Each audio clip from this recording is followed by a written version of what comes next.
Welcome to Reverent and Rebellious, a safe space for faith-based conversations on the things that nobody seems to want to talk about these days. We are reverent, we value truth, we elevate scripture, but we are also rebellious. We shatter myths and we destroy dogma, so jump in. Join us, Logan, Pat, and me, the brother Peter, as we get reverent and we get rebellious. Welcome. What's up? Where are we? Man, we are in a time warp. Where are we? Yep. Yeah. We are. We in a upgraded studio. I'm feeling like, I'm walking in high cotton, man. Yeah, we got indoor plumbing and everything. Yeah, we had the green room over there. I'll tell you what. Yeah. Nice. We have new environment, don't we? Yep. That's right, man. Actually, this would be like the first kind of announcement. Do it. So, and we might have a slight echo. I can barely hear. We'll work on that. But no, so our farm store building is now the podcast studio. Mm-hmm. The podcast stuff, all of it is really rocking and rolling. And we've been talking about kind of focusing in on the farmer's market type thing. And so we got a lot of space in here. And my wife, per her suggestion, was, why don't you turn that into the studio? Because people don't know this, like our other thing, because I think it looked cool in our previous space. Oh, it always looks cool, yeah. But people don't realize that it's a 10 by 20 shop. Yeah, like it's a shed. It's a little shed. Yeah. And what you saw on the other side of the camera was the door. Yes. Yeah. Like it was it's a shed. And so this thing the media stuff is really growing. So we needed a good professional space. And you see, all of your likes and subscriptions and ratings and reviews are starting to pay off. there you go. Yeah. So that should give you incentive to do more. That's right. Yeah. That is right. Absolutely. Share. You know what? Another thing that does really good is shares. Share. Yep. If you can share the video with your friends, or share the podcast link, the Amazon link, the Apple podcast link. Just say, hey, here's a cool podcast that I like. Check it out. Oh, man, yeah. Sharing is invaluable. Sharing is caring. Sharing is caring. And, the Bible tells us that we need to share. Exactly. It does. And we do. So we do definitely want you to hit that like button, hit subscribe, comment below, let us know what you think of the episode, and do leave us 5-star ratings on Amazon, or, well, I don't know if you can on Amazon, but on Apple, Spotify. If you can on Amazon, leave us some. Yeah. And, Pat, did we... Well, let's see. The episode went up. It just went up. Yeah. We got one comment, and it was from Amber. Okay. And she said that she never really thought about the creeds before, but now she realizes why they're there. There you go. Yep. Yeah, very, very good. And one of the reasons why it was late this time is, because sometimes the remote episodes take a little bit longer because there's a few more steps that we have to go through. You can say it. I dropped the ball. My file wouldn't upload. It's technology, man. That's what it is. And we do all this stuff ourselves. We edit everything ourselves. Yep. We process it. We post it. Everything is done. So it just sometimes, and then, Logan had to go off to California and become famous. So, how did that go out there? Tell everybody. Man, it was great. It actually was really awesome. We flew into Anaheim. It was funny on the flight over there. I couldn't help but thinking how bizarre it was. Two farmers from Tennessee were on a plane to California to Disneyland to go talk farming. Yeah, we could literally see Disneyland out our hotel window. Yep. But man, it went really great. We met some awesome people and got to talk about farming and connect with farmers. And did not get to meet Tim Tebow though. I did not get to meet Tebow. That's too bad. He was the keynote speaker, and there you go. We came home a day early, so we didn't get to. We came home Sunday, and he spoke Monday, but. Yeah, it was an awesome event. We got to eat a lot of good food. They fed us. And I tell you, I'll give California, I'm going to give California a little bit of ease, because I've always made fun of California pretty heavily. And man, we thoroughly enjoyed California. And we were in Orange County, which is a nice, it's a nice area. I did not get to Hollywood, and I asked a lot of locals we would talk to, be like, man, I really want to get out to Hollywood. every one of them was like, do not go to Hollywood. Don't go. Yeah. Don't go. Exactly. They were like, Hollywood is a dump. Yeah, it's a toilet. So, but no, we had a great time. So And you got to see Huntington Beach. I did. Huntington Beach was awesome. That was very pretty. I mean, I told my wife, I said, we'll be coming back here. I mean, when I was flying in, I was like, this place is beautiful. I know it is. It absolutely is. But you flew in John Wayne, yeah? Yep. Okay. And that's where I'm going to keep flying into. That's a nice place to fly to. Our driver, we had a bunch of different Ubers, and one of them, he was like, he was taking us to our, I guess when he was taking us to the airport to go home, he was like, y'all made the right decision. He said, John Wayne, he said, you do not want to go to LAX. No, it's a nightmare. Yeah. It's like anything else in California. It's good to see to say that you saw it one time, because LAX honestly is a fascinating airport. Yeah, it is. It's huge. It is enormous, and a lot of the iconic movie scenes that you've seen with the control tower in the middle, that has that kind of odd shape to it. It's cool to say, oh yeah, I've been there. I've been there. Yeah.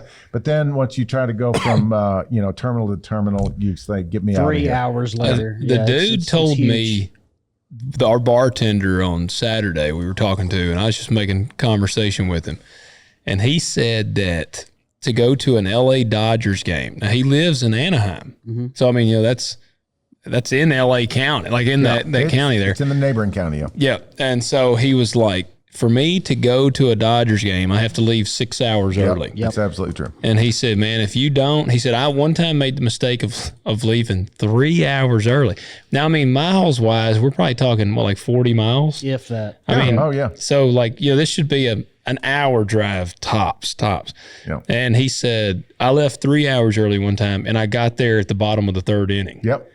And see, that's the funny thing, is because people always, kind of rag on LA Dodgers fans because they never show up. It's like they don't even They're get just there. stuck in traffic. They're stuck in traffic. That's exactly what's going on. Yeah. I got to go to a Dodgers game. I don't know, probably 4 or 5 years ago, and it was awesome. Yeah. But I did not drive myself down the LA freeway. I did not do that. No, I was not. I was very glad we had Ubers, and the Ubers were everywhere. Bobby Lee had a little app. He would literally like click an Uber, and like within 1 minute, somebody would be pulling up to pick us up. Right. We rode in a Tesla for the first time. So you were almost the Jetsons. Pretty much, man. Yeah, we the Teslas were pretty wild. Like it was neat, man. I mean, beautiful. It was beautiful out there. The weather was awesome. It was like 70 degrees, and I mean, that's what I talked to several guys out there, and they have the same values that we do here. Right. And they were like, man, if it weren't for basically one of 3 counties, then this state would be just like Tennessee. Like he was like, I'm guaranteed. He said, we have 20 million people packed into LA. Yep. And he said, you realize, he said, one area of our state has more people in it than 30 of the states combined. It's absolutely true. I can't even imagine that. It's crazy. But see, that's the thing is, California is a wonderful experience if you don't have to do it on the ground level. Yeah. If you were just to say, oh no, I'm stranded in East LA, it would be a terrible place. Yeah.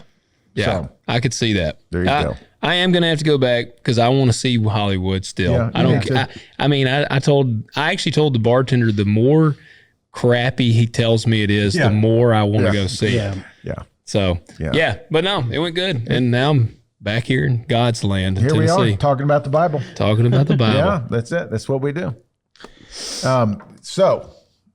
We got. Do you remember what the comment said, or did you already say? I already said it. What did you say? Yeah, she said she didn't know what the creeds were there for. Yeah, that's right. And we've been talking a lot about Creed lately. Yeah, have we not? We have. Yeah, yeah. It's my band, man. Creeds are coming back, dude. They are. Creeds coming back to Memphis. No, I mean, just oh man, you were getting me pumped up over here. Making a comeback. No, I thought you meant Creed was coming back to Memphis. Got me excited. No, Alter Bridge just released their new album this week, and so they're on tour now. Gotcha. Yeah.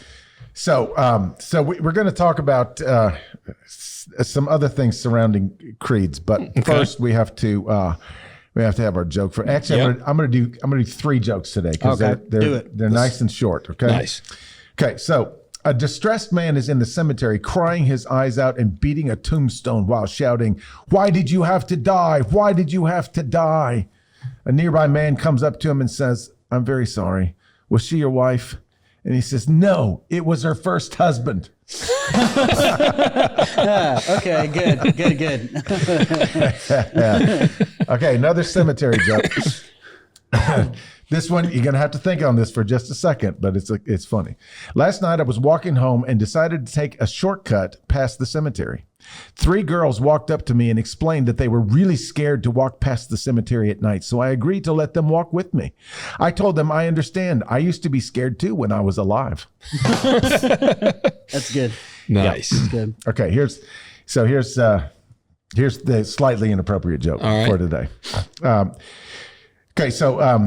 A mother-in-law comes home and finds her son-in-law furious and packing his suitcase. "What happened?" said the mother-in-law. "What happened? I'll tell you what happened. I sent an email to my wife saying that I was coming home from my trip today. I got home and guess what I found? My wife, yes, my Rachel, with some guy in our marital bed. This is the end of our marriage. I'm going to leave forever." And she says, calm down. There's something really odd about this story. Rachel would never do such a thing. Wait a minute and let me go check with her and see what actually happened. And moments later, she comes back and she comes back with a big smile. "You see, I said there must be a simple explanation. Rachel didn't get your email." Okay, yeah. I didn't know where it was going. I know. That's kind of a little twist on the end. Yeah, I like it. Yeah, okay. Okay. Oh man. She just didn't get your email. Then she would have made sure he was blame out her of the for that. bed. Exactly. Absolutely. So there you go. A little humor before we talked about holy things. Yep. So, what do you think we're talking about today? I would say, We're starting a new series. yeah, I was going going to come up with something off the wall, but I'm caffeine deprived, so. Okay, so what this made me kind of think about is, okay, your mother's a hairdresser, right? Yeah. Yeah. And you know, I've everywhere you go in every town, there's always some weird, kind of title for the shop. Oftentimes that has the word hair in it. Yeah. And oftentimes they use a K on the word cut and, curl and, Do you know what the like name of my mom's I have no shop is? idea. Hairport. See, There you go. Yeah. There you go. Well, we're talking about heresies. Yes. And I don't know why a beauty shop has not gotten the name. There's got to be one. Yeah, I bet it is. Maybe there is. There's got to be. It's Got one. to be a Christian hair shop. Yeah. Hairport is my mom's I like shop. that. Yeah. I think that's awesome. That's good. Yeah. Yeah. That shout out to the airport. Are we going to get a sponsorship? We might. I'll tell her think we she need owes to. us. Yeah, I'll tell her she absolutely. owes us some money. So we're talking about heresies, huh? Heresies. Okay. Yes. So What is a heresy? well, this is an interesting kind of subject because a lot of things are called heresies that are not. That's right. Okay. A difference in doctrine. Like if I believe something different about the end times than you do, I can't say that yours is a heresy. Yeah. Yeah. And I can't say that you can't say that mine is. Yeah, eschatological things do not No, and end up in heresy. Same thing with a lot of things that Christians disagree on. Sure, tertiary things. And they'll say you're a heretic because you believe that the piano should always be on the left Yeah, you side. can wear jeans. clearly- You can wear jeans on Sunday. Yeah, exactly. Yeah, Yeah. stuff like that. Heresies. Now we could probably look up the definition, and I'm sure that would add some clarity to this conversation. But I'm too lazy to do that right now. So I'll give you kind of my anecdotal understanding of what a heresy is. A heresy is something that goes directly against a core belief of religion. Yep. Okay, so these would be Christian heresies, right? Yeah, things that would be anti-Trinitarian. Absolutely, absolutely. So this is why we wanted to do this series on heresies, because we started out with the Nicene Creed. Right. Yeah. Now, creeds are always a reaction to, or kind of a response to some sort of either heresy or borderline heresy that's been cropping up. Or at least some apostasy or something. Certainly, heresies, in the words of many, will always call it that lead to apostasy. Yeah. Because you end up believing something that is not the Fair faith. enough. Yep, right? fair enough. Okay, so this is an interesting thing about some of these heresies. There have been many over, especially in say the first 300, 400 years of Christianity. It felt like there was one heresy right after another. So why do you think? Okay, so you got Jesus, you got the apostles, and now after the apostles start dying out, you've got now the church fathers. Mm-hmm. They were kind of the gatekeepers. Mm-hmm. And so you got Justin Martyr, you got Athanasius, you got Augustine, you got all these ones coming on at various different times. So any idea why we just have all this heretical thinking? Man, I don't know if it's just no, I'm racking my brain trying to think of what I think it could be, but I really don't know. It is kind of interesting. Obviously we know, okay, humans, we did a whole series on cults. Yep. Mm-hmm. Those are definitely heretical. So that's what I was going to say. Like if we're talking about accidental heresy or purposeful heresy, because I always believe purposeful heresy comes down to one thing, and it's always control power. You have to have the new answer that goes against what the answer already was. Mm-hmm. Yeah, that is exactly true. Interesting thing about heresies in this particular time, the reason they are so dramatic, so profound, and when we say prevalent, I mean, when you're talking about 400 to 500 years of history, that's half a century. So you can, one right after the other. Yeah, one every 100 years or so. Yeah. And it's not like, one every week, right? Right. Yeah. So the interesting thing about this is, if you think about this, okay, so as long as the apostles are alive, they were the ones who spent time with Jesus, right?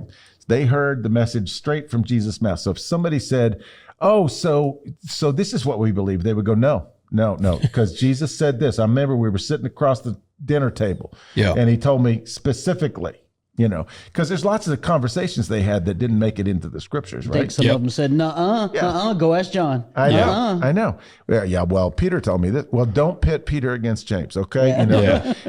It's so they were able to add a lot of commentary and a lot of clarity on what we're actually believing here. Right. And so when we get into Paul's writings, things like that, Paul is he's super dogmatic. Yeah. And tries to be as clear as he possibly can. If you read all of his letters, Romans, the 2 letters to the Corinthians, even into his pastoral epistles. He even says in Corinthians, I don't want you to be unaware. Absolutely. Like he says, that's exactly right. I'm telling you this so you don't get it wrong. Yeah. Yes. And so Paul sort of gave us a foreshadowing of what was coming with these heresies 200 years before they actually came into full-blown reality. Yeah. He said it in 1 Corinthians 1. He says, for the message of the cross is foolishness to those who are perishing, but to us who are being saved, it is the power of God. And then he says, Jews demand signs and Greeks look for wisdom, but we preach Christ crucified, a stumbling block to Jews and foolishness to Gentiles. So you can imagine now, after all of the disciples are dead, now after Paul is dead, and kind of the fringe apostles are now dead, now we get into this time of intense persecution. And now all of a sudden, here comes Constantine and makes it legal. Yeah. And then the guy that comes after him makes it the official state religion. So now the Roman Empire is a Christian empire. Okay, what does that mean? Well, you've got these different kind of, these bishops. We have bishops by now. We have priests, and we have, all these. And now we got the churches spreading. So now we got churches in Africa and all the way up now into what we will know as Europe later on. And you got them, in Asia. Africa, down absolutely to Ethiopia and stuff. And every one of them is, including the church fathers, are trying to figure out what the heck we really believe. Yeah. And they don't have they've got the Old Testament. They got that for sure. But the New Testament is still in a lot of flux. It's getting sorted out. I got these, we did a whole episode on how the New Testament was put together, and it was quite fascinating because even at the time of the church fathers, the certain letters were being bundled together. You know, it was starting to take shape. But out of this whole wild stuff comes these different ideas about who Jesus was. Jesus not there to defend himself. The apostles are not there to take up for him. Yeah. And so it's almost like anything that anybody could, you know, like on the Seinfeld show, if you know, it's not a lie if you really believe it. Yeah. You know, it's funny. It's once we see like the apostles pass and like the first generation removed pass, it's at that point it becomes, what do we interpret Jesus as? Not who was Jesus. It's how do we interpret this as who Jesus was? That's exactly right. And of course, the most difficult concept for them to begin to wrap their minds around is, how does God the Father relate to Jesus the Son? What does that word son even mean? Right. We can kind of wrap our minds easily around a spirit, the Holy Spirit, okay? You know, because you're not supposed to be able to see that, right? Yeah. Right. And of course, we know, we've had this concept of the creator God since the dawn of time. You know, that's not a new concept, but Jesus creates a real problem. So yeah, the people are like, well, how can this dude also be that dude? That's exactly right. That's exactly right. You turn, and it leads to things like modalism, or dualism, or you know. Well, and this is why we started with the creed last week. Arianism. Yeah. Remember what Arianism is? It's where they believe Jesus is lesser than A created being. There was a time when he was not. Remember, that's like the phrase. Yep. And so they got into this big brouhaha until Arius blew his guts out. I heard someone say once, you try to explain the Trinity, you'll go insane. You try to unexplain the Trinity, you go to hell. Oh, there you go. There you go. Yeah, I think I'll choose insanity. Or you just blow up on the throne. Yeah, you just crap yourself together. Exactly. If you don't know what you're talking about, go back and listen to the one that just came out. Because there you go. So we have lots of heresies. We're going to go through a different one each week for the next several weeks. But you have things like Nestorianism, Docetism, monetism. What is Docetism? Oh, I'll wait till we get to. I'll wait till we You're get to. going to find out. Monetism. That's what we want the show to do. Yeah, exactly. Monetize. No, it's Montanism, which means it originated in Montana. Yes, that's right. That's right. That's exactly right. So, interesting thing about this. I did a little bit of diving into this thing, and you can kind of boil this down to, okay, so keep in mind, the two main people groups where all of this thought content is flowing out of is Jews and Gentiles. Gentiles being very Greco-Roman, hybrid Greek Roman. So you got the philosophies and the kind of dramatic literature side from the Greeks, and then you've got the strategic military kind of that kind of thing. So this is you put those two together and you got a Gentile, and now you got Jews who think they're extra special and are not sure these Gentiles belong, and we're mashing them all together and we're trying to come up with what does being a Christian really mean? Right. And we've got, how many times in the New Testament, in the letters, do we see a warning about false teachers? Oh, yeah. All right. Well, I want to ask you about something. You mentioned the Jews. Yeah. Okay. Heresy. Yeah. Would believing that Jesus is not the Messiah not be heresy? It is. But there you have the primary difference between Judaism and Christianity. So the Jews, they do not believe that it's heresy. No, they believe that they're to this. They believe day. we're probably. So do they believe we are committing heresy by believing heresy and blasphemy? Okay, that's what got Jesus killed. Yeah, he was accused of blasphemy, and that's why they handed him over to the Roman government. Except for like Messianic Jews. Well, yeah, they're cool. Yeah, they're cool. Yeah, but the other ones, they're not cool. Well, I mean, there's so much. You remember in our Revelation series, all the ambiguity about what's going to be done with the nation of Israel. Yeah, we could chase our tail all day long with that one. Yeah, and even Paul attempted to explain that, and I'm not sure anybody really understands what Paul was talking about. It's just very confusing. We're going to have to allow God to unravel that at the end. Yeah. But most of it was all about it had everything to do with, what does it mean to follow Jesus? Who are you following? And most importantly, if you pledge your allegiance to this God of the Bible, who we now understand is in somehow three parts, yet still one, then how do you know that you have received salvation? Yeah. How do you know if you're in right standing with that God? And this is where these heresies, and in cropping up, they make an attempt to explain it in some other way that's less confusing and less offensive. Yeah. Because when you think about this, Paul said it. It's a stumbling block to the Jews. Yeah. Because it totally upset the way they had it all going. Yep. And it's foolishness to the Gentiles. How can you follow a man who was crucified in a humiliating death on a cross? How can we follow him? I mean, okay, you say he rose again. What does that really mean, that he rose again? Yep. And so to say, no, he physically rose. His body came out of the grave and he was human again. Yep. They're going like, nah, I don't think that's actually specifically what Paul is writing to the Corinthians about in 1 Corinthians. He said you have to believe in the full resurrection. It's not just a spiritual resurrection, not just a bodily, it's complete. Yeah, he says if the resurrection didn't happen, then we are to be most pitied. That's right. Yeah. Yep. So here's a really good statement about this.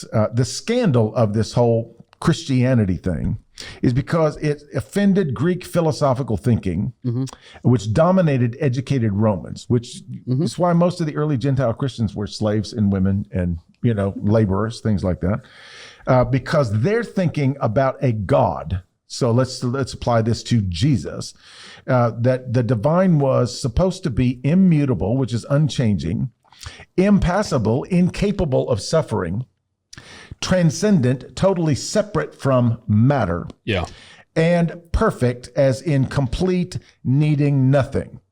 So a God who becomes human, gets tired and hungry and bleeds and dies on a Roman cross, violated every category. Yep. It was intellectually embarrassing, philosophically incoherent, and socially humiliating. Yeah. So it'd just be like if you decided to join some weird offbeat group that was going to, salvation was flying to the moon someday. Yeah. Now it's go, Logan, it's embarrassing. We can't hang out right now. No, I'm not going to meet you for lunch. Yeah. Because this is, You look like a doofus. Yeah. Unless you got one of Elon's rockets, man. Yeah. Well, you ain't going to be thinking that till the rooftop opens in this building. I got a rocket that comes right. up. Yeah, you'll believe me when that day comes.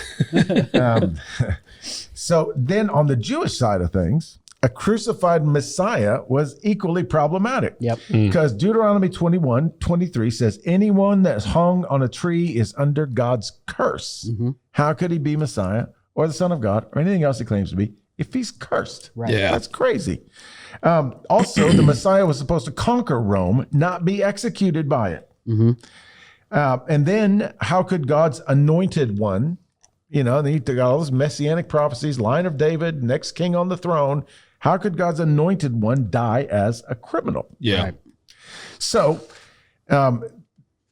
most of these heresies, actually in some way, all of these heresies, it's I love this statement. Almost every major heresy that we are covering tries to make Christianity more palatable by reducing the scandal, Yeah. mitigating the scandal, Yep. trying to make it into something that's a little more socially acceptable. Could you imagine the early church's question box? Yeah. No, there was just a line out the door. That's all there was to it. And I mean, the scandal is a big part of it. I mean, you can't. That's like you're really defeating the story if you remove the scandal. Well, what you're doing is you're just making it into another system. Yeah. Another intellectual belief system, honestly. And well, it's funny too, because we've talked about this before. It starts with we water it down a little bit. You know what I mean? Just so it's a little bit palatable. Yeah. And then the thing is we have this generation that gets watered down, and they think they need to water it down a little bit. So these people get it, and so forth and so forth. And next thing you know, you're talking about Jesus walked on water because he had, jet skis under his feet. Yeah. Okay, but think about this way, Pat. And I'll say you are say you're one of the appointed teachers. Okay, so you are appointed. Say you're serving under Timothy. Okay, so Timothy's like the elder. He's the bishop, the overseer, and he's going like, man, we really need a teaching team because like I got all these new Christians, and we got to start discipling. We got to run them through the paces. And so you got your little group, and you're meeting out in the courtyard every other day, say, and they are hungry to learn. They're all this stuff. It's all new to them. It's a big concept, and you're going like, yeah, okay, so Jesus is. He is God. Okay, great. But he's also human. No, wait, that doesn't compute. How can he be human and God? Because God is distinctly not. Well, he was born, and you start getting into the weeds. Yeah. Well, he's born of a woman. Well, who was the father? Well, it's the Holy Spirit caused it. With and you're just like, and with every other turn, you're going like, crap, I wish this was different. Right. I wish, because I get how odd this is to you. The stork flew through heaven and kept on going down. But it's almost like you're going like, if I can just get you past this first wave, everything gets better from here. But it's that first wave that trips you up, right? Yeah. Mm-hmm. So a lot of these bishops, like they were all Christians, they were all self-proclaiming Christians. Right. There was no like, I'm a Buddhist, but I want to tell you guys who Jesus is. Yeah. They were all Christians. A lot of them were priests. Yeah. And they're going like, how am I going to figure this out? I need to figure this out. And so they would go like, okay, well, Jesus is not fully God. That's what Arianism said, right? That's right. He's not fully God. There was a time he wasn't. Yeah. And so that makes it a little more palatable, make a little more sense, because if God takes a regular human and makes them extra special, it gives them these magical powers, and then he dies, and then he raises from the dead. Okay, we can actually, we can be okay with that. Yeah. He's born of natural means, just like you and me. But then at his baptism, he is made divine. Yeah. Yeah. So then he's like, well, you could be made divine too. Yep. That's what I was just going to say. It just never stops. No, that's exactly right. Well, anything we do to minimize the scandal, it becomes just that is, well, anybody could do it. Well, yeah. So here's the question. Do you think we have a few of these heresies hanging around today? Oh, absolutely. Oh, for sure. Yeah. Absolutely. Because Christianity is still a scandal. Mm-hmm. It's still intellectually confusing. Yep. It requires faith to believe. It also can be, socially humiliating. Well, when you were saying this, and it just made me think about it. When we try to explain a Jesus who completely and utterly destroyed death, sin, but then try to explain it by the method he did it. And it was no fight, no battle, no uproar, no way that we would think traditionally, humanly, to have to conquer. Right.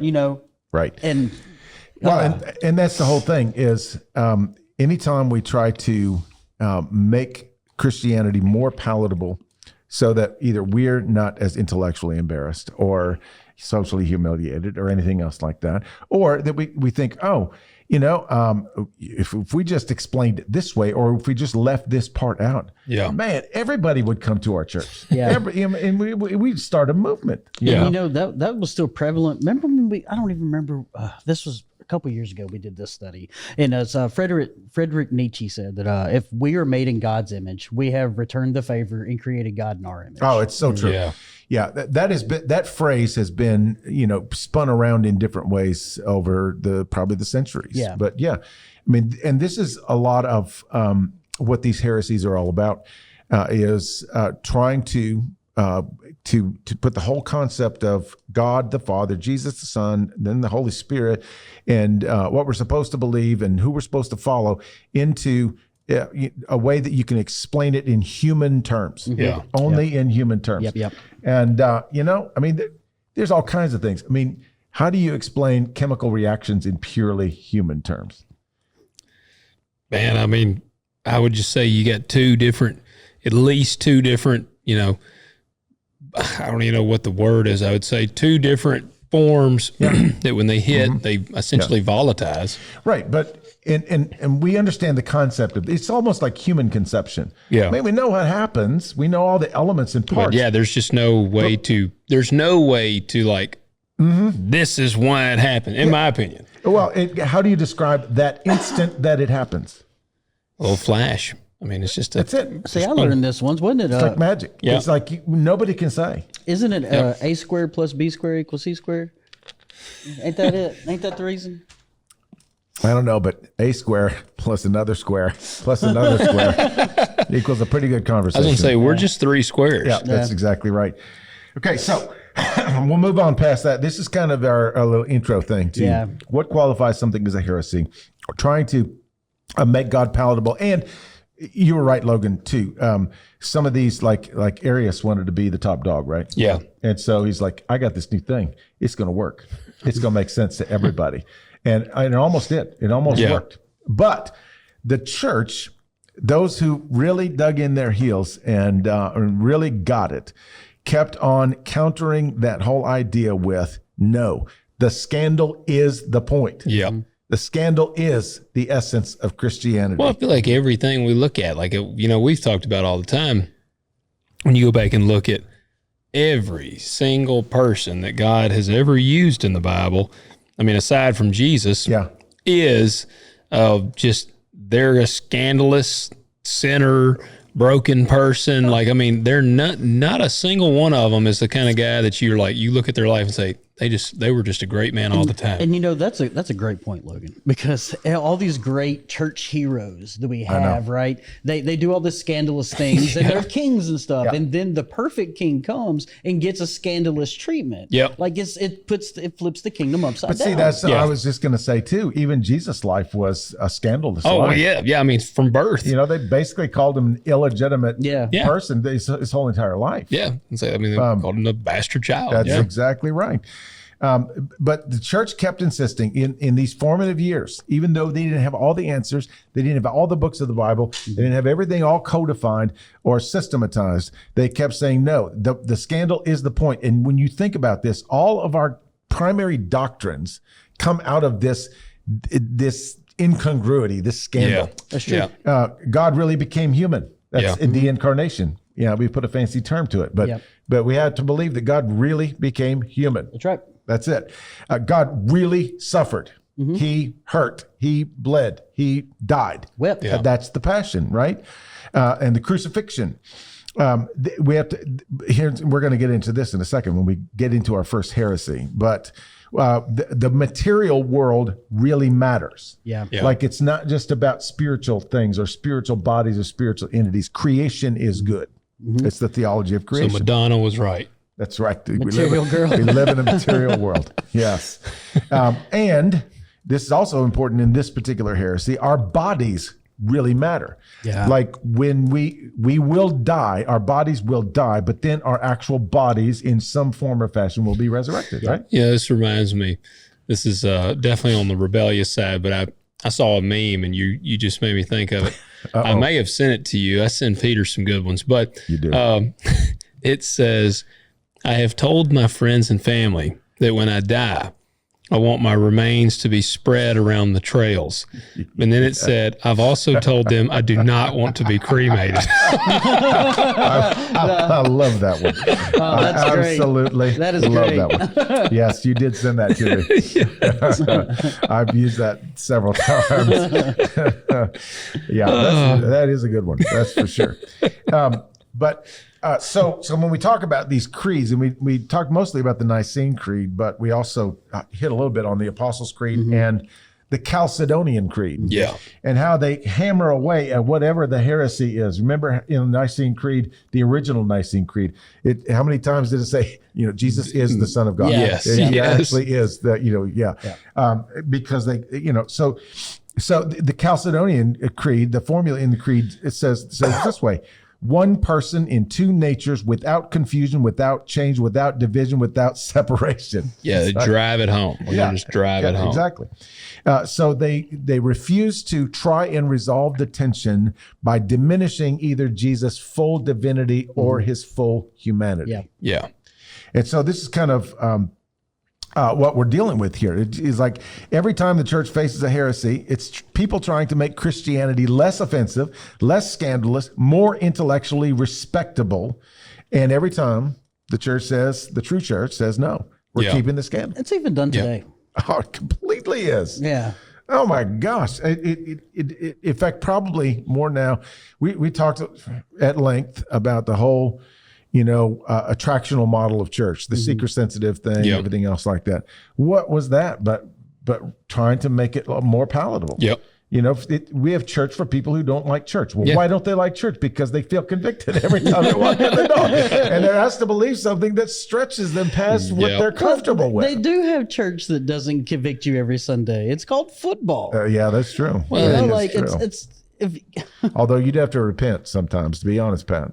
Oh, my team's in hell. I'm telling you that right now. Well, I tell you, that is funny when you think about, like, I'm sure we all know the person or people that always find something to complain about. It don't matter. Like, all right, we just don't like the music. Well, I just don't like the preaching. He took too long to get here. He took long to, like, it's like, it doesn't matter. There's always something wrong with it. What was we talking about off air? Haters, man. Yes. There's always going to be a hater, no matter what. But the thing is, when you get past that first obstacle, when you don't just believe in it, but you surrender to it. Yeah. It's not just a belief system. It's a way of life. Oh, yeah.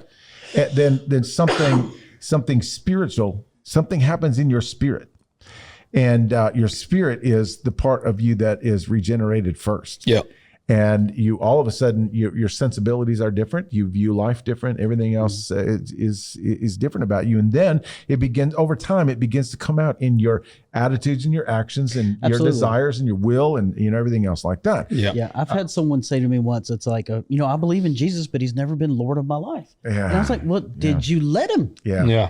Yeah, like, he will gladly. Yeah. But see, that's the thing, is if we sand down the rough edges and if we make it more palatable, that spirit thing never happens. Yeah, because Jesus is my best friend then. Yeah. Jesus is my co-pilot. Or Jesus is my therapist. Yeah. I've got a friend in Jesus. Jesus is my friend. Yes. I've got a friend in Jesus. Yeah. No, it really again, it creates a different kind of Jesus. It does. And it leads to really bad worship music. Oh, it absolutely does.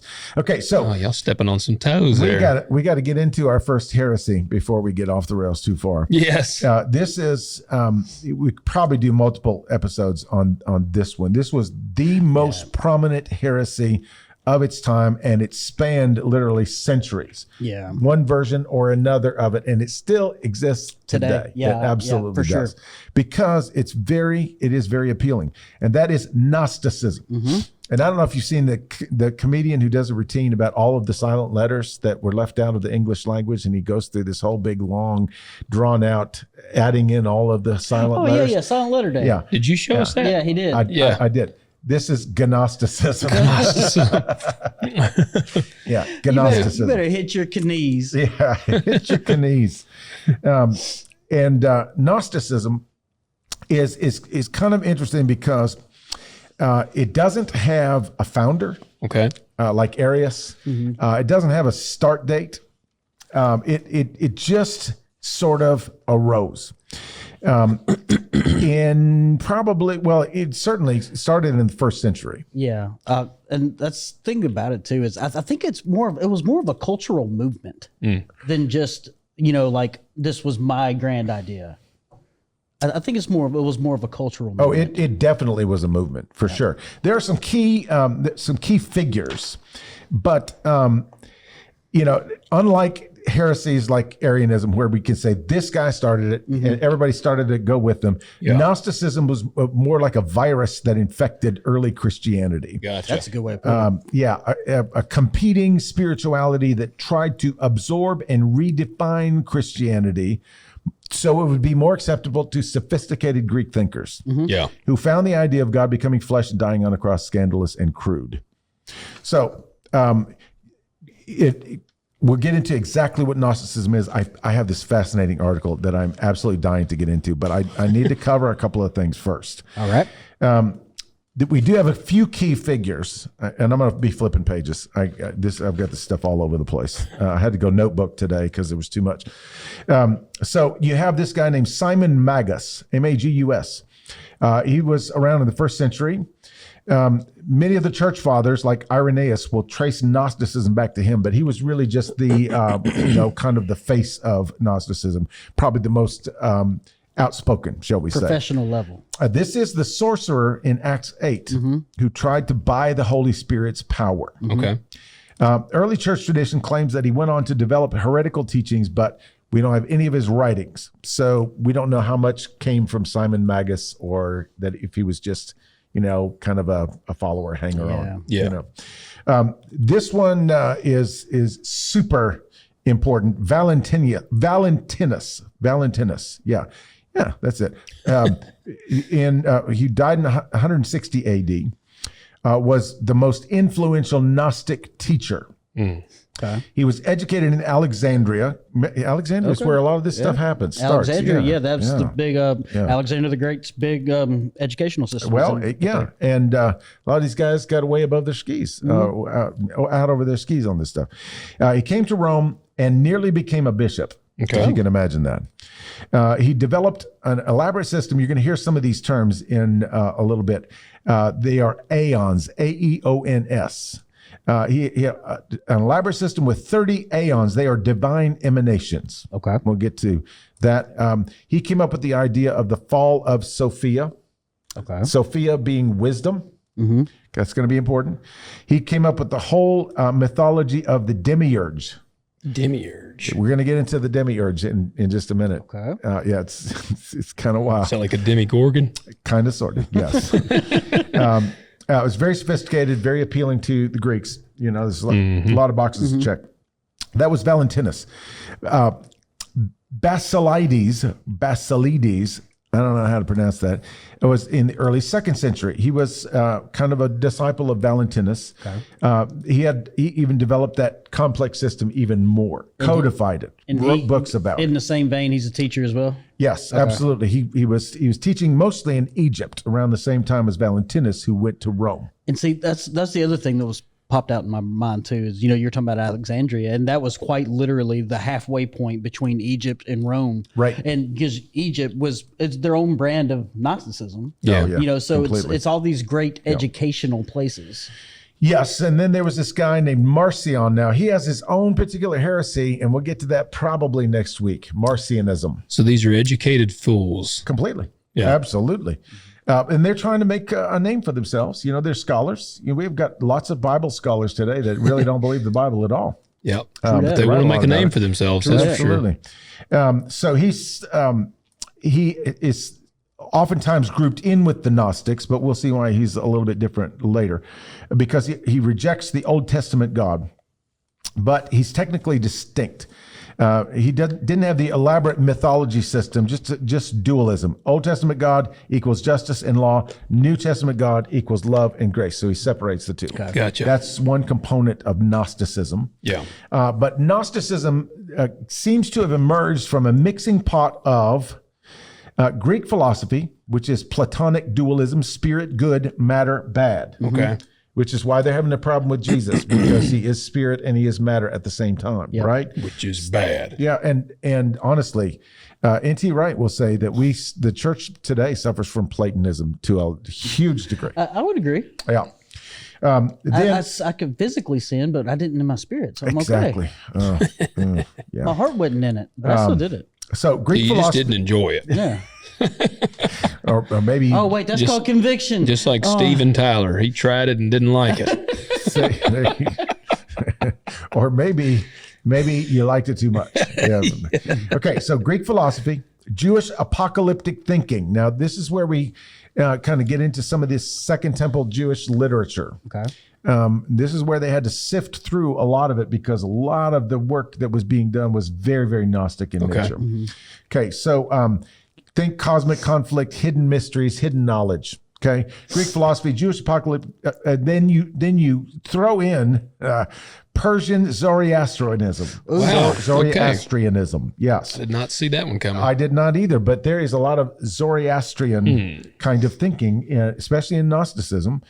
This is dualistic good God versus evil God. Okay. So you can do your research on that. That's what you'll find. There's people out there that believe evil God. Oh, absolutely. I still believe there's still Zorians today. Completely there is. Yeah. Yeah. They're self-proclaiming. Yeah. They got the tattoos and everything. And then you throw in early Christian vocabulary. Now, think about this. There were terms that were being thrown around in the first century that were uniquely Christian, but they were new terms. There's lots of words in the New Testament that were used hardly ever anywhere else in Greek and Roman literature. The assembly? Yeah, that's one of them. That's episynagogon. Yeah, that's one of them. I paid attention this Sunday. Yes, you did. Very good. Gold star. You tried to spell that word, didn't you? Yeah. Long. So they hijacked terms like Christ, gospel, resurrection, but they redefined them, retwisted them so that they fit into their little system. Okay. Yeah.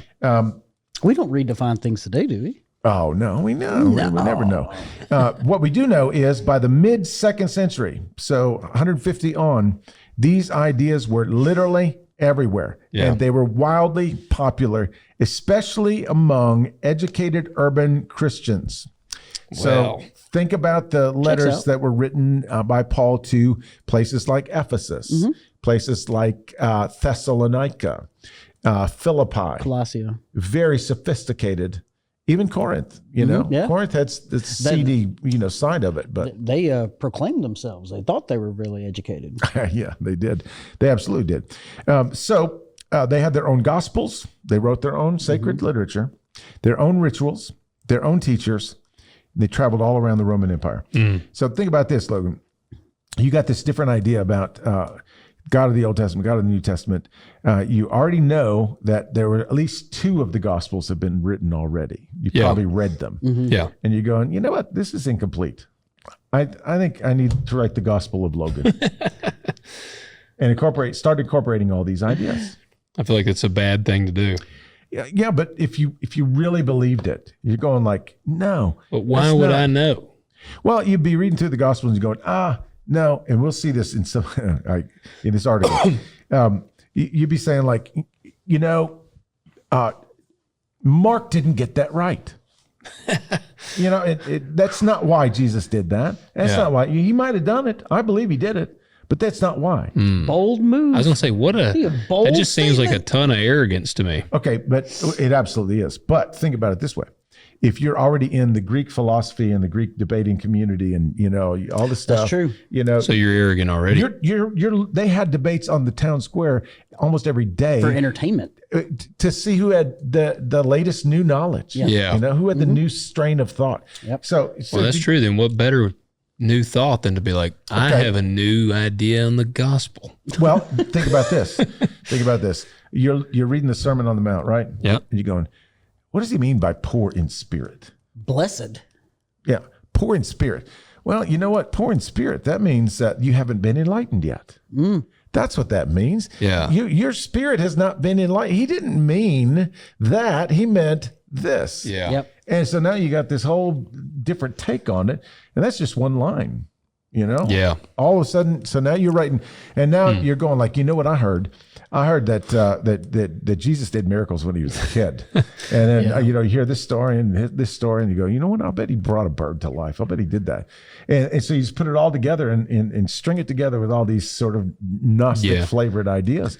And now you got the Gospel of Thomas. Well, and like you said, and then you convince yourself, and then you believe it. Look, I'm telling you right now, there's many of people in this world today who get paid big bucks to say foolishness out of the mouths of intelligent people. They're called politicians. All right, like this is the thing. Is like foolishness does come out of intelligent people's mouths. Oh yeah, and just because they're an intelligent person, we dismiss it. It cannot be foolishness. Yeah.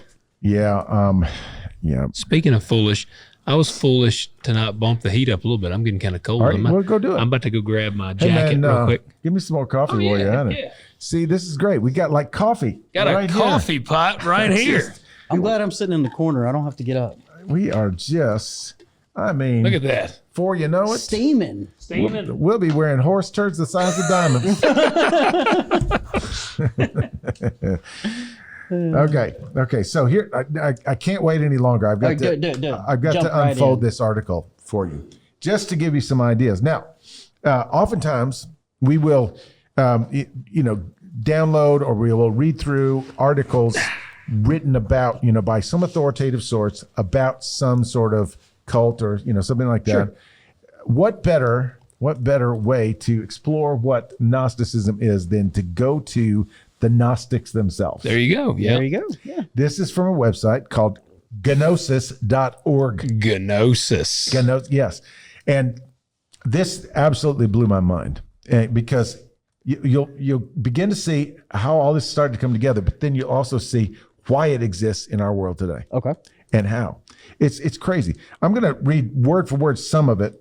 All right. I'm not going to read the whole darn thing because it lasts for... It's Is it longer than Revelation? No, nothing is Nothing. longer. I was just going to say, nothing is longer than Revelation. Yeah. Okay, so it says right off the bat, it says Gnosticism is the teaching based on gnosis, the knowledge of transcendence arrived at by way of interior intuitive means. So you don't teach me anything from the outside. I'm going to write it myself.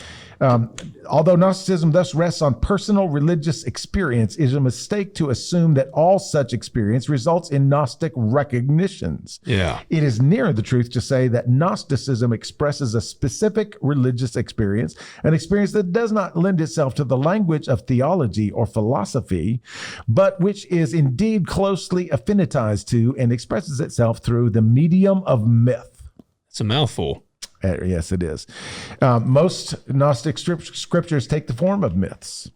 And the term myth should not here be taken to mean stories that are not true, but that the truths embodied in these myths are of a different order from the dogmas of theology or the statements of philosophy. So you get the flavor? Mm-hmm. Yeah. So you can't really know. Only I can know for myself. So this is the believe your own truth. I was just about to say, so this is your truth, my truth. Oh, it gets better. Now listen to this. It has little different categories. I'm going to read a snippet from each one. This is what they believe about the cosmos. Okay. All religious traditions acknowledge that the world is imperfect. Where they differ is in the explanations which they offer to account for this imperfection and in what they suggest might be done about it. Yeah. So true. Gnostics have their own, perhaps quite startling view of these matters. They hold that the world is flawed because it was created in a flawed manner. Oh, well, dang, they got the very first page wrong. It's getting, it's just getting a little deeper and a little deeper. We're just wading in the shallow end right now. Like Buddhism, Gnosticism begins with the fundamental recognition that earthly life is filled with suffering. Yeah. Okay, so it talks about in order to nourish themselves, all forms of life consume each other. Pain, fear, death, even herbivorous animals live by destroying the life of plants. In addition, catastrophes, earthquakes, floods, fires, all this stuff bring further suffering and death. Human beings, with their complex physiology and psychology, are aware not only of these painful features of earthly existence, they also suffer from the frequent recognition they are strangers living in a world that is flawed and absurd. Okay, so here's where it gets wild. Many religions advocate that humans are to be blamed for the imperfections of the world. That's what we believe, right? Oh, if gosh. humans would have just done the right thing, then the world wouldn't have fallen, right? So humans can't. So where is it? Where are they going with this then? I'm gonna sum up this in a few statements. Basically, here it is. The blame for the world's failings lies not with humans, but with the Creator. Wow. Okay, that's what I had a feeling. I thought that's where you were going with that. Yeah, and he talks about. Yes, exactly. That's a reverse Uno card right there, man. Like they're like, God, it's not us, it's you. And it says right here, once the initial shock of the unusual or blasphemous nature of the Gnostic explanation for suffering and imperfection of the world wears off, one may begin to recognize that it is in fact the most sensible of all explanations. Ah, of course. Yes. But in order to understand that, you have to understand the Gnostic conception of the Godhead, which leads us to the second category, which is deity. Oh. So would they have looked at like the phrase where it said God hardened Pharaoh's heart? Is that kind of where they would kind of come to that kind of conclusion? We're going to find out here in just a minute that Pharaoh's heart was hardened because his heart was wrongly created, corruptly created. I was going to say, like, the gist I'm getting from this is God created a problem to fix it, so He could fix it. Well, Okay, or was it a mistake on his part? no. Okay. You're gonna understand this here in just a second. I promise you. Okay. It says the Gnostic God concept is more subtle than that of most religions. In its way, it unites and reconciles the recognitions of monotheism and polytheism, as well as of theism, deism, pantheism. Okay. So, yeah, like we got it Everything. all. Yeah. Okay. In the Gnostic view, there Sounds is. like they got epilism. I'm telling you. In the Gnostic view, there is a true, ultimate, and transcendent God who is beyond all created universes and who never created anything in the sense in which the word create is ordinarily understood. Huh? Yeah, it's bending your noodle, isn't it? Yeah. This is one of those things, dumb stuff out of people's mouth is still dumb. I don't care how many big words they use. No, they've got this figured out. While the true God, capital T, did not fashion or create anything, he or it emanated or brought forth from within himself the substance of all there is in all the worlds, visible and invisible. Okay. So you could say all is God. All is the substance of God. God is everywhere. Okay. So we're going to skip a little bit of this. The basic Gnostic myth has many variations, but all of these refer to aeons. Remember we mentioned those a second ago. Intermediate deific beings who exist between the ultimate true God and ourselves. So is this how they're Aeons. trying to explain Elohim? It really does relate to this. Okay. And this is where they would pick up on this concept in the Second Temple writings like Enoch. And this is their way of reconciling it all, explaining it all. Gotcha. Okay, so aeons are intermediate deific beings. They, together with the true God, comprise the realm of fullness, which is called the pleroma. Okay. Pleroma. That is wherein the potency of divinity operates fully. Okay. The fullness stands in contrast to our existential state, which in comparison may be called emptiness. So we live in this messed up world where it's always messed up. It always has been messed up from the time it was created. Okay, here's where it gets weird. One of It gets weird. Yeah. One of the aeons who bears the name Sophia, wisdom, is of great importance to the Gnostic worldview. In the course of her journeying, Sophia came to emanate from her own being a flawed consciousness, a being who became the creator of the material and psychic cosmos, all of which he created in the image of his own flaw. So Sophia gives birth to, emanates an inferior godlike being Okay. who created the world according to his own flaw. Created it messed up, in other words. Okay. This being, unaware of his origins, imagined himself to be the ultimate and absolute God, called himself God. But he was unaware of his own origin. That's it. Since he took, since he took the already Just poke a little existing hole divine essence and fashioned it into various forms, he is also called the demiurgos, or half-maker. Remember guys, that's close. Yeah. Remember the demiurge? That's the world we do. Okay. Yeah. Okay, so there is an authentic half, a true deific component within creation, but it is not recognized by the half maker and by his cosmic minions, the archons or rulers. So we have aeons and archons. This just sounds like a sci-fi movie. It kind of is. It actually is. And so now we get to humans. Human nature mirrors the duality found in the world. In part, it was made by the false creator God, and in part, it consists of the light of the true God. So where do you find the light? You look inside yourself, right? Yeah. Just look inside. Discover your truth. That's exactly right. Humankind contains a perishable physical and psychic component, as well as a spiritual component, which is a fragment of the divine essence. See, now I feel like now they're trying to plug in the Nephilim. Here you go. And also the demon culture, the rulers and authorities and powers and all this. Yeah. And just the book title would just be Find Your Inner Light. That's it. But think about this, though. Think about it. This came out of Christianity. Yeah. This is not an outside force coming in. right. They're co-opting Christian ideas that are actually true. Yep. And they're co-opting Christian language to explain it. Okay, so The component, which is a fragment of the divine essence, is symbolically referred to as the divine spark. Every one of you has a divine spark. Okay? Humans are generally ignorant of the divine spark within them. This ignorance is reinforced by the influence of the false creator, probably the God we call God, right? Yeah. The false creator and his archons, who together are intent on keeping men and women ignorant of their true nature and their true destiny. The man is holding us down. That's it. Anything that causes us to remain attached to earthly things serves to keep us in enslavement to those lower cosmic rulers. Dang it. Yeah. Madonna was wrong. Madonna was wrong. Yes. It ain't no material world. So get this.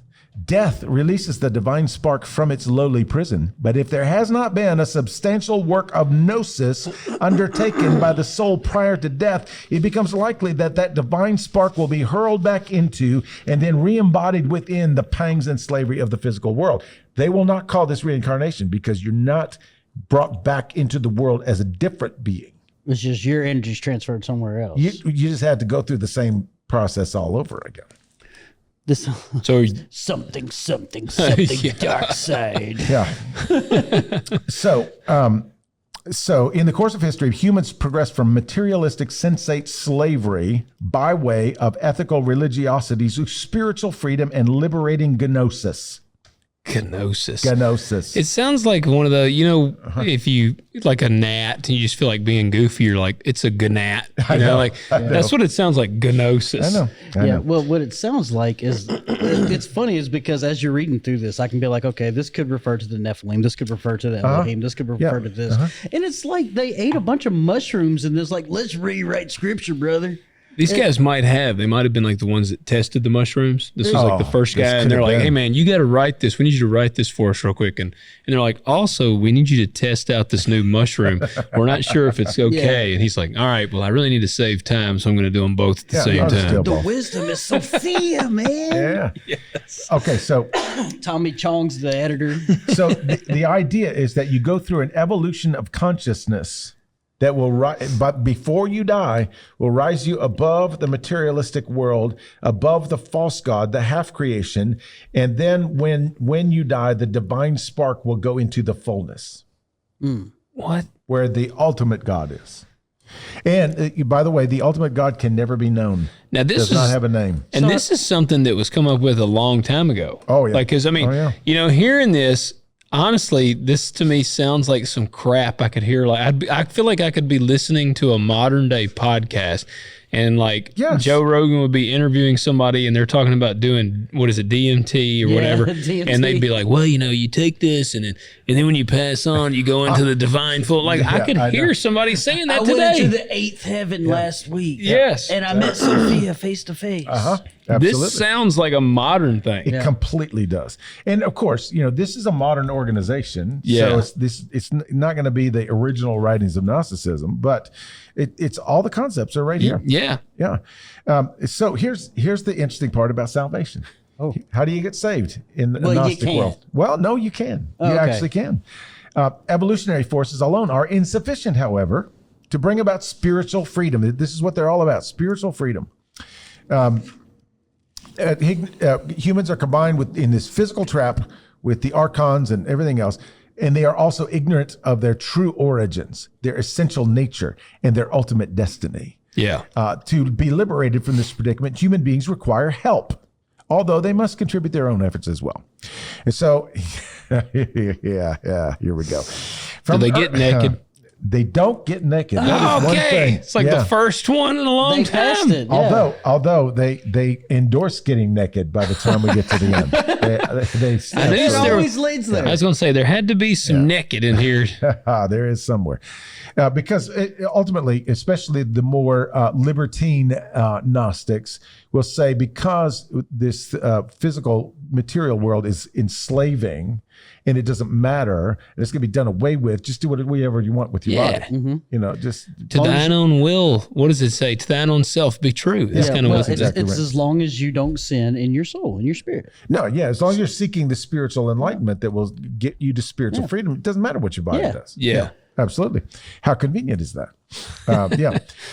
So it says, from the earliest time, messengers of the light, all caps, have come forth from the true God in order to assist humans in their quest for gnosis. Okay, so the true God must have a personality or a desire. Anyway, I'm not going to get into that. Only a few of these salvific figures are mentioned in Gnostic scripture. Some of the most important are Seth, the third son of Adam, Jesus, so they get Jesus in there, and the prophet Mani. I don't know who that is. Mani, though. It's the song Billy Idol. It's who he was singing about. Okay. Yeah. The majority of Gnostics always look to Jesus as the principal savior figure. He's just one of them. Principal. He's the best one. Yeah. If you're going to choose between three, money's the vice principal. Wasn't there some sort of commandment out there that tells us to have no other gods before I think there is. No, I don't know. Pretty sure. I think you made that one up. They must have missed that part. So listen to this.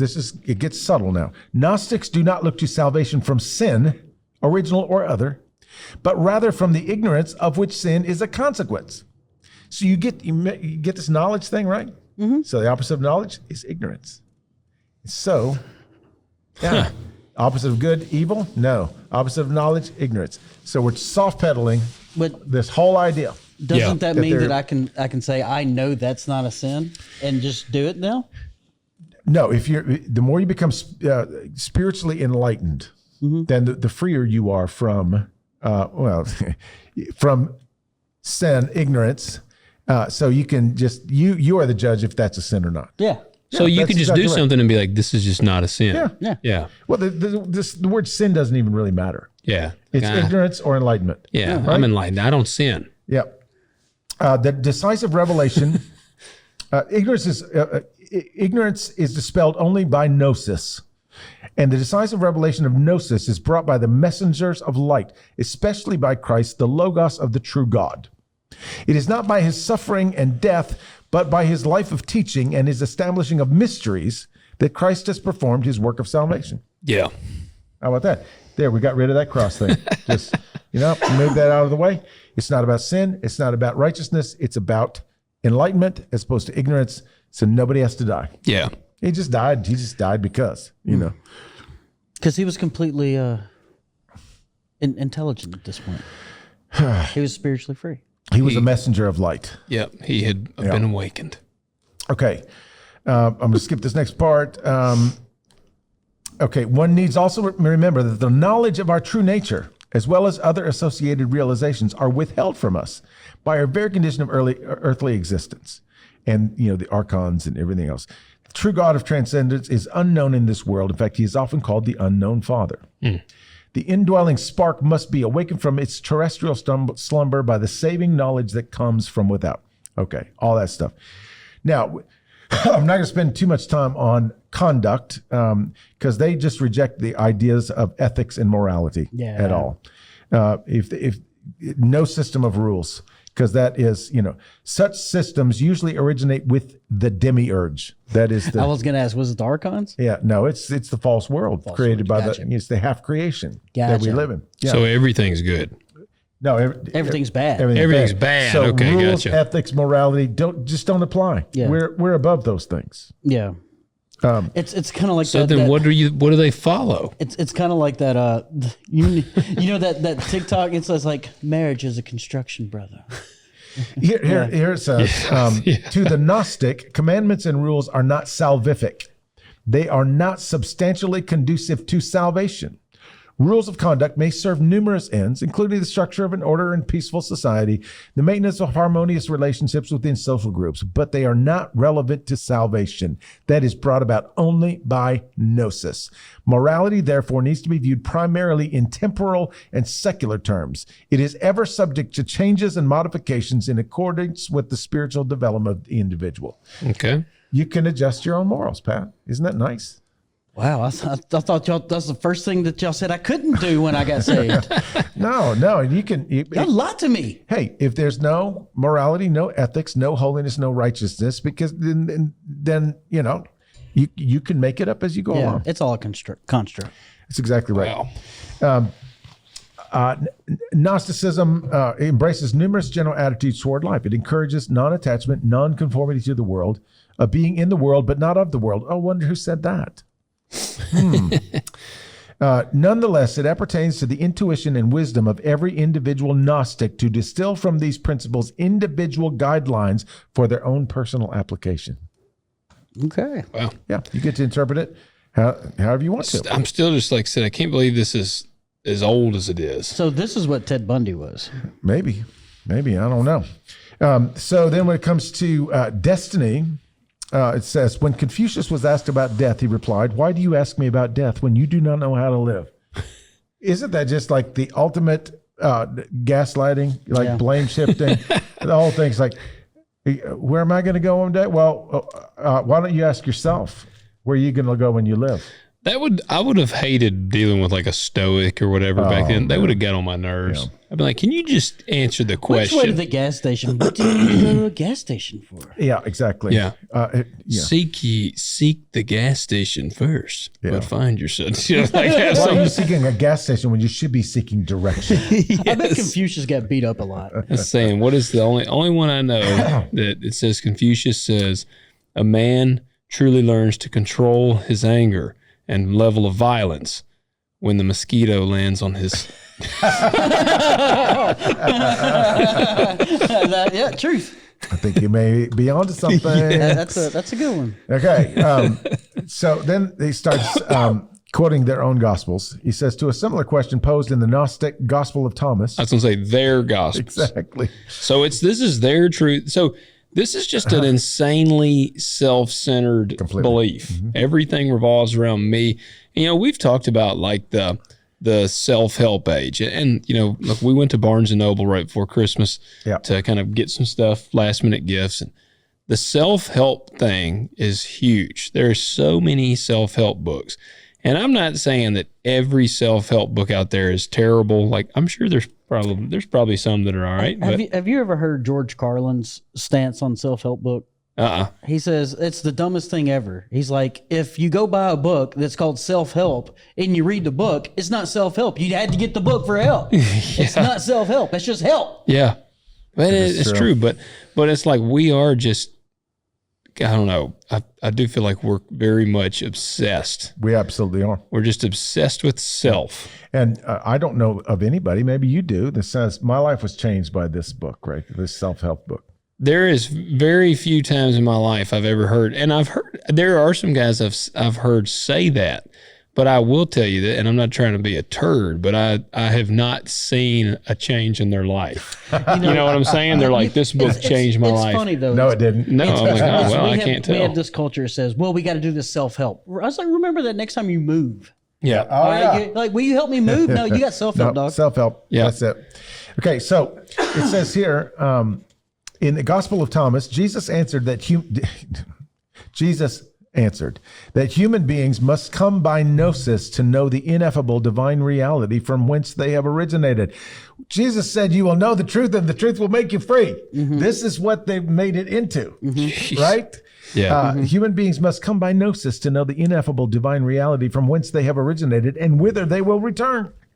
This transcendental knowledge must come to them while they are still embodied on earth. Yeah. Yeah, I think Jesus probably said that. Did he say that? A roundabout. Yeah. And then he gets into this idea of reincarnation, but not reincarnation. You have to return into the sorrowful condition of earthly life. So what does that mean? You come back as a baby? I don't know. Your divine spark lands somewhere. I don't know. In regard to salvation or the fate of the spirit and soul after death, one needs to be aware that help is available. And he starts talking about Valentinus, the greatest of Gnostic teachers. But that doesn't come from inside.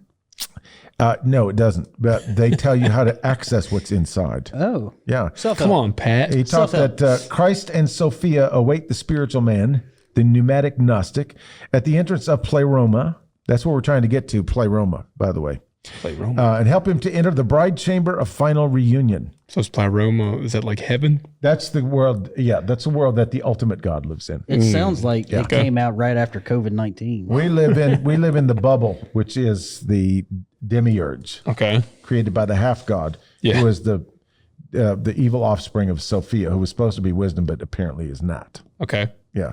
Which one is, and which realm is Jesus in? I don't know. He's one of the messengers of light. So I don't know. Does he live with the Aeons? Archon Aeon something? Yeah. I think he's with the ions. Alphabet soup going on Say, here. I don't have enough of that intelligence to pull out of myself to write this. Okay, so the final sentence on this. In the fullness of time, every spiritual being will receive gnosis and will be united with its higher self, the angelic twin, thus becoming qualified to enter the pleroma. So we'll be angels. None of this is possible, however, without earnest striving for gnosis. So it's works-based. It is and it isn't. Let's say you listen to this statement. It says, as long as you're in gnosis, in the fullness of time, eventually you'll get there. Yeah. Oh, yeah, if you try hard enough. Yeah. But this, you're seeking this awareness, this enlightenment, this knowledge. Yeah, but if you get it wrong, they can shoot you back and you start all over again. You get to try too. So you're like, if you go to if you had like a preacher of this, you're like, preacher, what do I need to do to try to get to heaven or whatever? He just go, keep on keeping on, baby. That's right. That's right. Life's a garden, dig it. Yeah, that's exactly right. But that's the whole thing is it's only up to you, but at the end of all time, it's not up to you. Yeah. The whole thing just makes no sense. But let's imagine if you're smart this. enough, it does. Yeah, that's my problem. But let's think about this just for a second, however, because I thought about this earlier. Okay, so you go to, I don't know, First Church of the Sepulchre, right? Okay, Yeah. It's a Christian church. Yeah, and you're hanging out with all the Christians, and your Bible study teacher has been teaching you this stuff. Yeah. And interpreting Jesus' sayings and Paul's writings in this way. And they're going, Jesus wasn't talking about, truth as in, right and wrong or dogma. Sure. Those things are oppressive. Didn't Plato say they were oppressive? I think it's right. And so what he really meant was, you will know the truth. You'll be enlightened. You'll be not ignorant about yourself anymore. And that divine spark will find its way and find its expression. And you will be enlightened, so you'll be special. You'll be far better off than all of those dogmatic Christians that are, flooding the altar every week. You don't want to be like them. Yeah. And so, interpreting this stuff to tell you what it really means.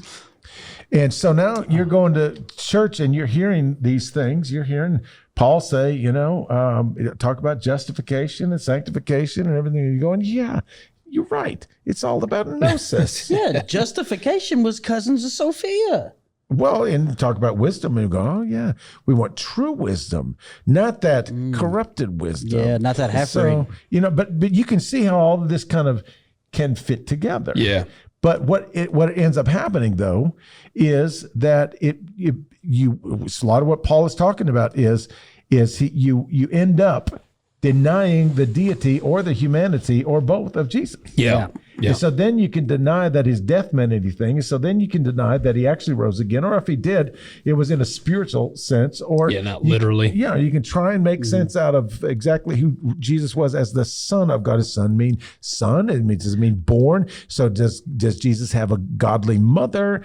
All that stuff. When I was gonna say this sounds to me like they're always trying to fit the square peg in the round hole with a giant hammer, but they're not. They got this little tack hammer, and they're just gonna keep tacking and tacking and tacking and tacking and tacking. And here's the thing is, when you get done with it, it's neither a square peg or a round hole. Yeah, you just got a big mess. It becomes something completely different. Yeah, I mean, you've got a distorted hole and a distorted peg. And that's exactly what we're dealing with here. And I right before I came over here, it kind of popped into my head because I've been going through this study of Jude, the letter that Jude wrote. And we talked about this last week for a minute. I finally made it all the way through Michael Heiser's study on Jude, which was, of course, fascinating. Mm-hmm. He's a gnosis. He is in the pleroma. Is where he is right now. He's achieved full enlightenment. But anyway, so the Bible Project is doing a little series on Jude, but it's frustrating because it comes out once a week, and I want them all at the same time, so I can put them all together. Right. But so I listened to the second one on Jude last night, and it was fabulous. But that got me thinking about this Gnostic thing. So I'm thinking about, okay, so We know that Gnosticism didn't really come about in its full-blown state until the mid-2nd century, right? Yeah. Okay, so that was when it was confronted as a heresy. That was when it was voted out. It was, they were excommunicated, all the stuff. But we see in Paul's writings, we see in Jude, and Jude was early on. Jude was one of the earlier ones. First and Second Peter, all of this language about false teachers. Yep. And then we start to see kind of concepts leaking out in Paul's writings that you read them and you go, that sounds a little bit odd. I don't exactly know what that means. There's something that theologians and scholars have called proto-Gnosticism. Yeah. In other words, the seeds of it are there, but it's not full blown. But there are false teachers in the church that are teaching this stuff. And Jude is one of the perfect examples of it because, in fact, read the first 2 verses of Jude. Can you? My phone's not. Your phone's not working? My phone's up there. Okay, never mind. I have no service in here. Never mind. Do you? I got a little bit. I wonder if I have enough. You must have AT&T. I do. He's got the Gnosis. He's got the Gnosis. He is enlightened. See if it'll come up here. Hey, look at you. It's just so crazy that, come on, man. Yeah, you should have known better. Come on. Anytime an app says, "Do you love this app?" If you say yes, it's like, "Thank you. Tell the world." I know. Go away. Now it's trying to get me on all these Bible plans. Come Peter's on, like, who leaves ratings? We don't leave ratings. I want Jude. Okay. Ask me, which chapter of Jude do you want? There's only one. Yes. It's going to say, "Do you love the book of Jude?" Would you like to rate the book of Jude? The book of Jude. I love it. Okay, so listen how Jude writes at the beginning of his letter. He says, Jude, a bondservant of Jesus Christ, a slave of Jesus Christ. Now, this is his half-brother, right? Okay, so odd right off the bat. Yeah. And brother of James, listen to this.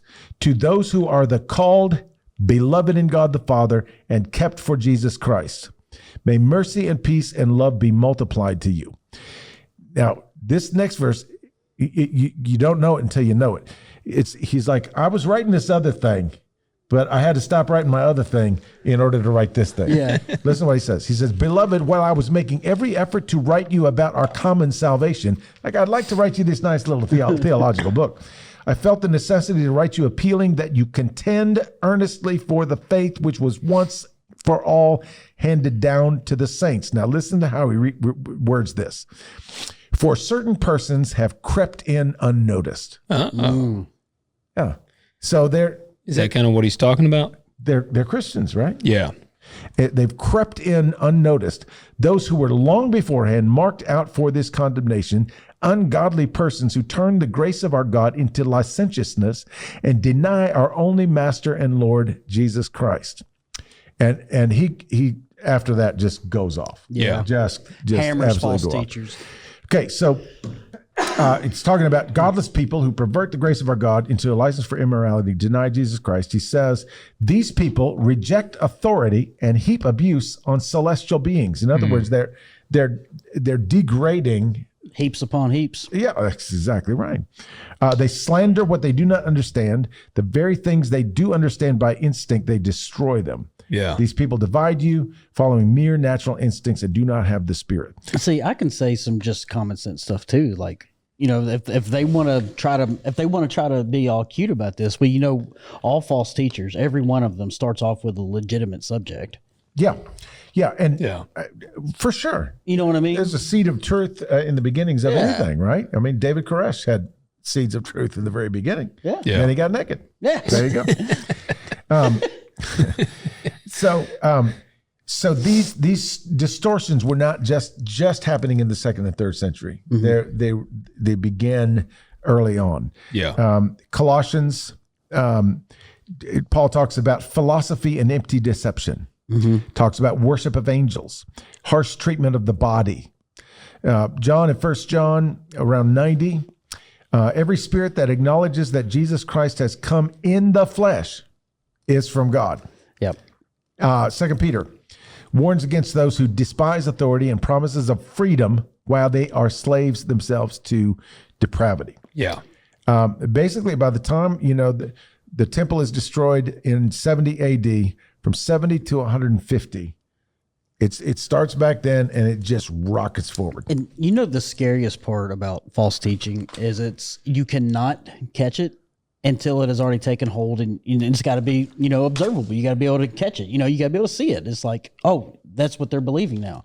It's like, I just wish there was a way we could take care of it in the beginning. Yeah. Well, and that's the thing. That's also the misconception we sometimes have about the different church ages and things like that. We think, oh well, while the apostles were alive, everything was pure. Yeah, exactly. Yeah. And then after they died, well, it just all went downhill from there. Yeah. No, they were fighting some of this stuff like right off the jump. Yeah. In fact, I'm trying to find this one little thing that I wrote or that I found about something that Paul wrote. It may I like be way in the when back. Paul is saying that he has the right to be an apostle as Oh well. yeah. Mm-hmm. But he's also saying, what about Cephas and his wife? He's Yeah. like, just because he's married, I'm not married. Yeah. Yeah. It's not in my notes, but so I'll summarize it. One of the things that we also have to kind of at least ask a legit question about is, certain parts of, especially Paul, he writes some confusing things. Sure. He writes about head coverings in 1 Corinthians. He writes, and so even Peter at one point is writing to his people and say, I know it's hard to understand Paul. He writes confusing things, but Paul was also the most widely traveled of all of them. Right. And so he's getting the full brunt of all these weird strains that are happening. Yeah. That's why he's playing whack-a-mole with all these churches, right? And like I said, he even says it in his letters often. He's like, the rest I'll deal with when I get there. Exactly. It's just so much. So when you look at certain passages in his letters that we have made complete doctrines out of, in many cases, he is actually writing to counter this kind of thing that is happening in that one particular place at that one particular time. Well, see, wouldn't you even say, though, that comes back to understanding the genre is like these epistles were written to a church for a specific situation that was happening right then and there. And so when you get to passages like 1 Timothy 2, where he says, I'm not permitting women to speak or teach or exercise authority over where men. you're at in your situation. Well, it's a pastoral epistle written one-on-one. It's not written to a church. People say, "Oh well, Timothy would have shared that." How would we know? You don't know. You can't tell me that. And maybe he did, but if he did, he's going to explain why Paul wrote to him what he wrote to him, and he's probably going to explain to his people right there. He says, "You know what? Paul is not allowing women to teach right now because of this weird Gnostic thing. They're that's in a happening. new age thing right now, and there's all this other weird language about women being saved through childbirth, and Eve was conceived first or born first, and born second. Adam was born first." I mean, all this stuff, you can't square that with the rest of Paul's writings. Right. Yeah. And say, oh yeah, this is the same guy. No, it is the same guy. He is addressing a particular situation there. And it's the same thing with Jude. Jude's saying, hey, I'd like to write you this big theological book, but this thing is cropped up and we got to put it stop. We have to understand that they were putting out fires in their own time. Completely. Yeah. And this is a good thing because what it gives us is a way to put out fires in our own time. Yep. Because sometimes these little heretical things kind of sound good. Yeah. And sometimes they, I know that, man, I feel for well-meaning pastors who just say, well, if I buy into this, then it says that I'm going to grow to 9 campuses and 15,000 people. I mean, there's a lot of temptation to that. Oh yeah, it's just like somebody says, if you'll pass this cocaine on for me, I'll give you $10,000. That's tempting too. I keep waiting for somebody to ask me to do that. Nobody's. Nobody. Yeah, we know who this real sponsor of this show is. Yeah, Logan's got a poppy seed field back up. Yes. Yeah, just don't fly any helicopters over here.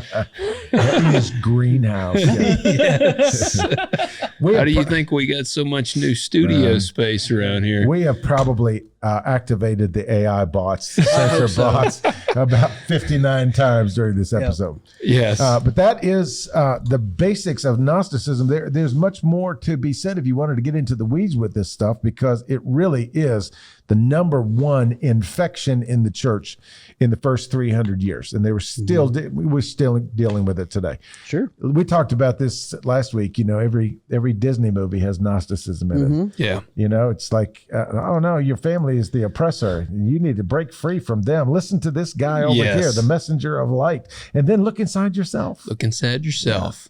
Yeah. Let it go. You know what it sounds like to me? It really sounds like Gnosticism is atheism with Jesus at the forefront. Yeah. Oh man, you're dressed up in Jesus language. Yeah. Because you really do get to make up your own rules. Yeah, it's like Jesus is the head of this atheist organization. You can't tell me that I am not becoming enlightened. Right. No matter what my behavior is. Yeah, because it comes from me. Because you're going, then I can go like, rules, really? Are you going to give me rules? Yeah. Going to give me morality, ethics? Yeah. That's the half creation. Yeah, and that applies to you anyway. Yeah. Not me. Exactly, not me. If you're living in rules, man, you are not enlightened. That's not my truth. Yeah. If you ain't living on the edge, you're taking up too much room. That's all I got to say. let us know exactly what you feel about Gnosticism. Good Gnosticism. Because it's a real thing. It's a real thing, and it was a real thing. And we're just getting started on these heresies, man. And if anybody finds a beauty shop that's named The Heresy, let us know. we need to know I can that. only imagine what would take place in that beauty shop. Well, if you do find one, send them over to the hairport. That's right. Send them over there. That's exactly right. And you could then go on over to The Hair Apparent. The hair apparent. Yep. That is a good name now. That The is. hair apparent. Guys, gals, love you. everyone, We we appreciate appreciate you tuning in. We love all you half-breeds. We do. Leave us those ratings, those reviews. Comment below. Hit that like button. Subscribe. Follow. And we will catch you next week.